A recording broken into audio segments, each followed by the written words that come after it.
ओम नमः शिवाय। श्री सांब सदा शिवाय नमः। श्री लिंग पुराण पहला अध्याय। इसमें हम देवर्षि नारद जी का नैमिषारण्य में आगमन, श्री सूत शौनक संवाद में श्री लिंग महापुराण का जो उपक्रम है उसके बारे में सोचेंगे, विचार करेंगे। श्री गणेशाय नमः। ओम नमः शिवाय। नमो रुद्राय हरये ब्रह्मणे परमात्मने प्रधान पुरुषेशाय सर्ग स्थित्यंतकारिणे। जगत की उत्पत्ति, स्थिति एवं अंत के कारणीभूत, उसके कारण ब्रह्मा विष्णु शिव रूपात्मक प्रधान पुरुषाधीश परमात्मा सदाशिव को नमस्कार है। नारदोऽभ्यर्च्य शैलेशे शंकरं संगमेश्वरम् हिरण्यगर्भे स्वरलीने या विमुक्ते महालये रौद्रे गोप्रेक्षके चैव श्रेष्ठे पाशुपते तथा विघ्नेश्वरे च केदारे तथा गोमायुकेश्वरे हिरण्यगर्भे चन्द्रेशे ईशान्ये च त्रिवेष्टपे शुक्रेश्वरे यथा न्यायं नैमिषं प्रययौ मुनिः। मुनि नारद, शैलेश, संगमेश्वर, हिरण्यगर्भ, स्वरलीन, अविमुक्त, महालय, रौद्र, गोप्रेक्षक, श्रेष्ठ, पाशुपत, विघ्नेश्वर, केदार, गोमायुक्तेश्वर, हिरण्यगर्भ, चंद्रेश, ईशान्य, त्रिविष्टप तथा शुक्रेश्वर आदि तीर्थ स्थानों में भगवान शंकर की यथा उचित आराधना पूजा करके नैमिषारण्य पहुँचे।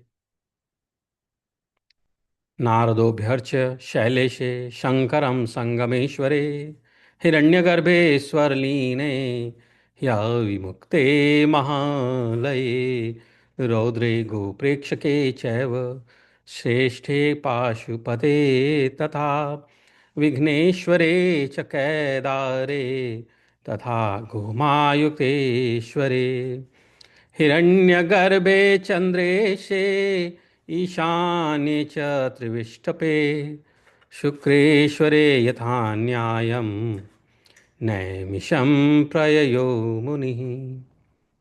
तो नारद जी जो है वहाँ पे आ गए और नैमिषेयास्तदा दृष्ट्वा नारदं हृष्टमानसाः समभ्यर्च्यासनं तस्मै तद्योग्यं समकल्पयन्। तो नारद जी को देखकर नैमिषारण्य में निवास करने वाले ऋषियों के मन में अत्यंत अतीव प्रसन्नता हुई। उन्होंने नारद जी को एक सम्यक प्रकार से पूजा करके उनके लिए उचित आसन प्रदान किया। नैमिषेयास्तदा दृष्ट्वा, देखकर, नारदम हृष्टमानसा समभ्य अर्चयासनं तस्मै तद्योग्यं समकल्पयन् सोऽपि हृष्टो मुनिवैरर्दत्तं भेजे तदासनं सम्पूज्यमानो मुनिभिः सुखासीनो वरासने चक्रे कथां चित्रार्था लिङ्गमाहात्म्यमाश्रिताम् एतस्मिन्नेव काले तु सूतः पौराणिकः स्वयं जगाम नैमिषं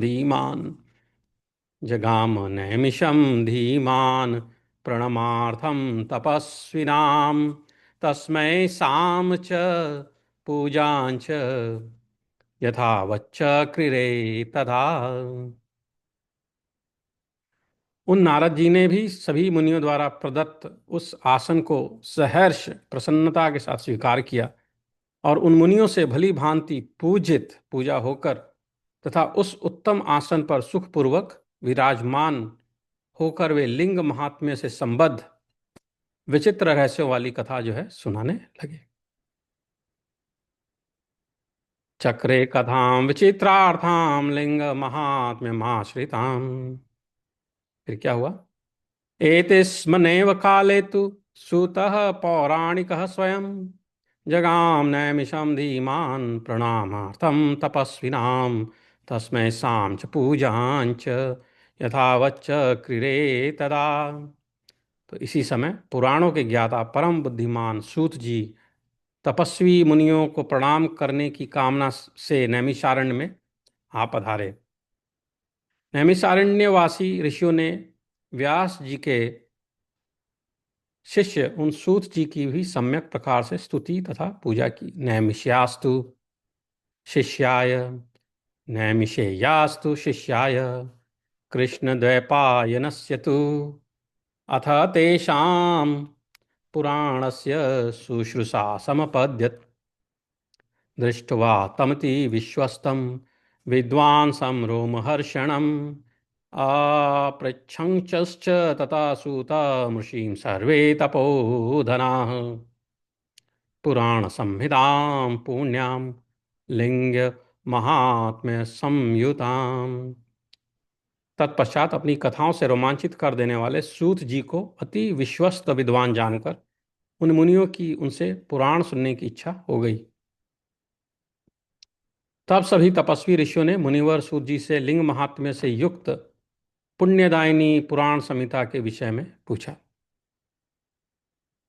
नैमिषेया उचुः त्वया सूत महाबुद्धे कृष्णद्वैपायनो मुनिः।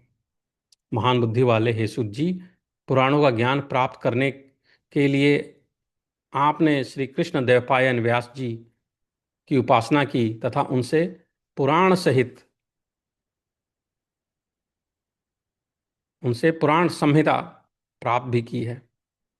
अतएव पौराणिकों में उत्तम हे सूत जी, लिंग महात्म्य से युक्त दिव्य पुराण संहिता लिंग पुराण के विषय में हम आपसे पूछ रहे हैं। ब्रह्मा के पुत्र श्रीमान मुनिश्रेष्ठ नारद जी परमेश्वर रुद्रदेव के पावन क्षेत्रों में जहाँ जाकर वहाँ उनके लिंगों की पूजा अर्चना संपन्न करके अब यहाँ विराजमान है।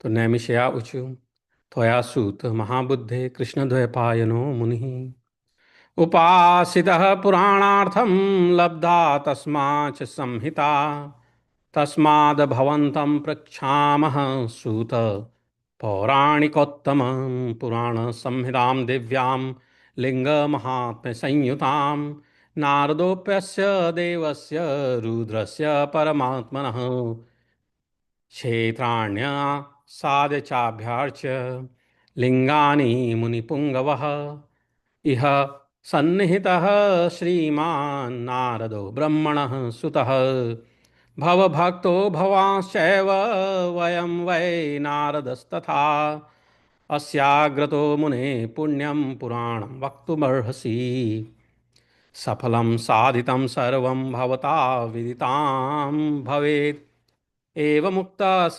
हृष्टात्मा सूतः पौराणिकोत्तमः अभिवाद्याग्रतो धीमान् नारदं ब्रह्मणा सुतं नैमिषेयांश पुण्यात्मा पुराणं व्याजहार सः।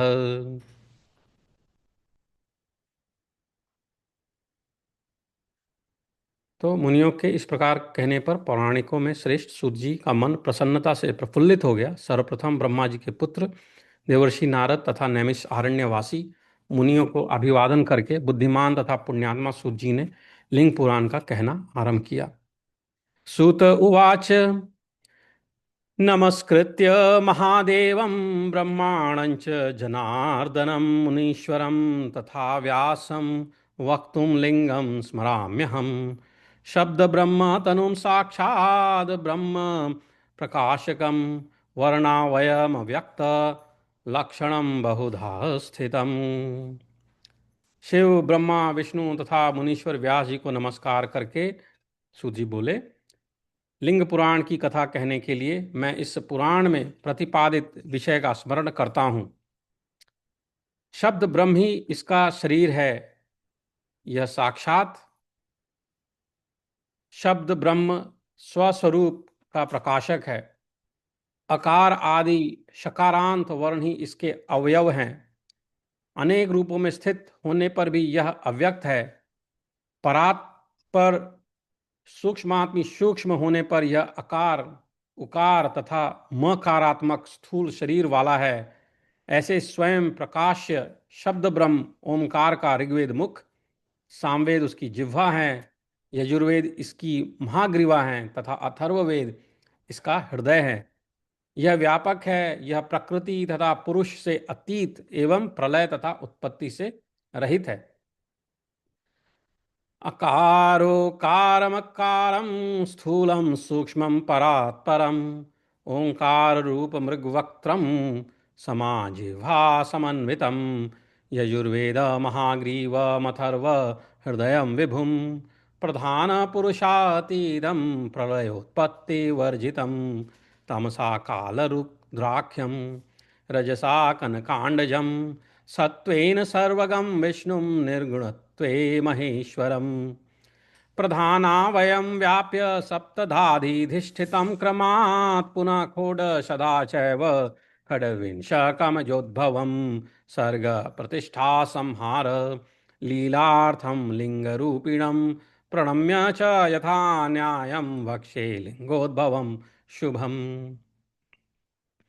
जो तमोगुण से युक्त होने पर कालरुद्र, रजोगण से युक्त होने पर हिरण्यगर्भ स्वरूप, सत्वगण से अविष्ट होने पर सर्वव्यापी विश्वरूप विष्णु रूप तथा गुणों से रहित होने पर महेश्वर स्वरूप में प्रकट होता है। प्रत्यक्षाश्रित प्रकृत्य आश्रित होने पर जो महत अहंकार तथा पंचतन मात्रात्मक शब्द स्पर्श रूप रस गंध 7 रूपों में, तदनंतर 10 इंद्रियों 5 महाभूतों तथा मन इत्यादि खोड़श रूपों में, पुनः इन खोड़श रूपों और अव्यक्त ध्याता जीव एवं ध्येय शिव इत्यादि को लेकर 26 रूपों में व्यक्त होते हैं। जो पितामह ब्रह्मा के भी पिता हैं, उन सृष्टि पालन तथा संहार रूप लीला के लिए लिंग स्वरूप धारण करने वाले महेश्वर शिव को प्रणाम करके शुभ कारक लिंगोद्भव की कथा से युक्त लिंग पुराण का मैं यथोचित रूप से वर्णन करूंगा। अकारोकारमकारं स्थूलं सूक्ष्मं परात् परम् ओङ्काररूपमृग्वक्त्रं समाजिह्वासमन्वितं यजुर्वेद महाग्रीवमथर्व हृदयं विभुं प्रधानपुरुषातीदं प्रलयोत्पत्तिवर्जितं तमसा कालरुद्राख्यं रजसा कनकाण्डजं सत्त्वेन सर्वगं विष्णुं निर्गुणत्वे महेश्वरं प्रधानवायवं व्याप्य सप्तधाधिधिष्ठितं क्रमान् पुनः खोड सदा चैव खड्विंशकमज्जोद्भवम् सर्ग प्रतिष्ठा संहार लीलार्थं लिंगरूपिणं प्रणम्य च यथा न्यायं वक्षे लिंगोद्भवं शुभम्। इति श्रीलिंग महापुराणे पूर्वभागे लिंगोद्भव प्रतिज्ञा वर्णनं नाम प्रथमोऽध्यायः। हरि ओम नमः शिवाय नमः शिवाय नमः शिवाय।